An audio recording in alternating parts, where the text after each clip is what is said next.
Hi guys, Karie Millspaugh here, visibility consultant for public speakers and public figures. Many of you already know that, but I love to throw that in there. I'm going to ask you today, what is your social media story? What is your social media platform saying about you? Now, this applies to everyone, not just those that are putting themselves out there for business, maybe to get hired and so on. And you're going to figure out where you land and fall as I go a little bit deeper into this message. So, first and foremost, even if you don't use social media for business like I do, maybe you're an employee looking to get that next job and you haven't really looked at your social media with these new lenses that I want to give you. Believe it or not, these days, employers are asking for your social media information, your Facebook, your Twitter, your Instagram. Even if they're not, they still can find it. It's pretty simple, okay? And stuff you unfortunately you posted years ago is still live and showing up online. So be careful about what you post, even if you're just an employee looking to be hired to the next gig, okay? But for those of you that are really truly my clients, those that are putting themselves out there in the speaking world, please take a look at your social media. And I mean the typical 5 platforms that I talk about: Facebook, Instagram, Twitter, YouTube, and LinkedIn is huge, okay? If you're in the speaking industry, LinkedIn is very big, okay? So what is your social media story? What is it saying about you? I reflect myself too. I want people from the outside looking in, since everything I do is public. I want it to give a story that says I'm a Christian, for one. In fact, I just had a girl reach out to me this past week saying, I saw your scripture verse on Instagram and I wanted to reach out to you, scheduling a consult with me right now. That kind of helps kind of shed a little light on who I am as a person. Nothing wrong with that. Share your beliefs. I'm a mom, I'm a family person. I love to post about motivation, inspiration. I write books, I speak for a living as well. So I hope I'm putting out there that I'm this person that also is, motivational, inspirational. I hope you get to see my heart. That's the number one thing. Of course, there's my quirky personality in there as well. You should be able to land on someone's social media page, especially Instagram, since it's all pictures anyway, and get a real quick click, like just kind of a snapshot of who that person is. And if you don't have to be an energy reader like me or pick up energy like I do to know this person's either good or bad or what are they giving off. Are you that person that posts a lot of negativity? Are you constantly ranting? Are you consistently putting out, treating Facebook as if it's Dear Diary, today life sucked, hoping that some magical fairy is going to come down and solve your problems? I mean, if you're putting out that negativity, you're going to get it back. That's just kind of an energy thing. So we want people to get the right impression of you. I use Facebook especially as a connector, and I'm vulnerable on Facebook for those reasons. Vulnerability creates connection, as Brene Brown talks about all the time. So there's something about that. There's a way to be vulnerable, but yet also show how you've overcome that vulnerability.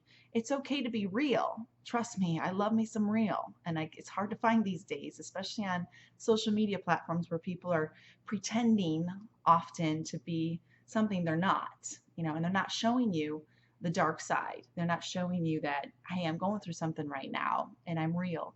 Your real friends are going to show up when you do that, okay? And I've had that happen to myself.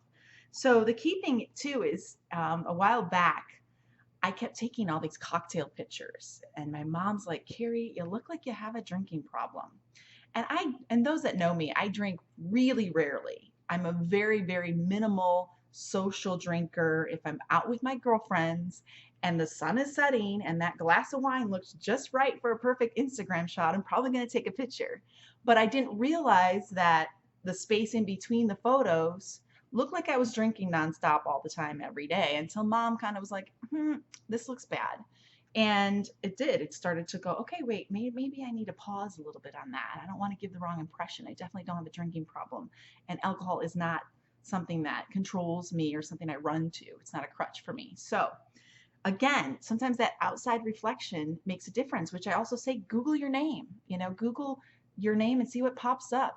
Again, if you're a public speaker, public figure, you're out there trying to get hired, they're looking at you. Is your message consistent? Are you who you say you are? If you stand for something, you should be posting about that. If you're this raging vegan that loves natural food, you should be posting recipes and putting that out there, showing yourself on a hike if that's your vibe. put it out there so we can get a quick glance of who you are and kind of catch on to that energy quickly. Last but not least, I know it's hard to see from the outside what people are interpreting, and they are interpreting it through their own lens, and that's on them.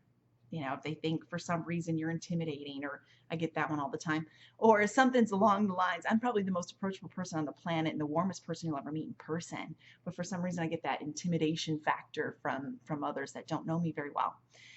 Long story short, it's not about what they're thinking or feeling. I don't want you to post thinking, how's this person going to react? I want you to be your authentic self and be true and real. Don't try to think, well, this is what's expected of me. And last but not least, if you're a public speaking client of mine, this is huge. Every time we pitch you in our speaking agency, they are asking for Twitter handles. They're asking for Instagram. They're especially asking for LinkedIn. They want to know, when was your last post? How often do you post? Is your message consistent with what I'm pitching, for example? If I'm pitching you for a talk, is your branding out there? Is it consistent with your messaging? If you're not posting a regular business or a regular process, strategically, a minimum of 3 times a week. You know, you don't really have to go overboard, but 3 times a week is helpful. We don't want to say, oh, their last tweet was, February last year. That looks really bad, because they want you to promote their event if they hire you. They're looking at your followers and how consistent you are. Hire Mike's staff to do this for you. And many of my speakers already do, and they have this publicity package, but I'm just putting it out there again as a little tidbit of information. Please help us do our job better so we can get you hired as well. I think that's pretty much it, guys. I hope that you learned a little bit about your social media. I hope you reached out to me if there's anything I can do to help you in this area. It is important. It isn't just social. My social media pays the bills, so it's very important to me, and it probably pays the bills for you too. So just wanted to give you some reminders. Big hugs, big love, guys. Bye.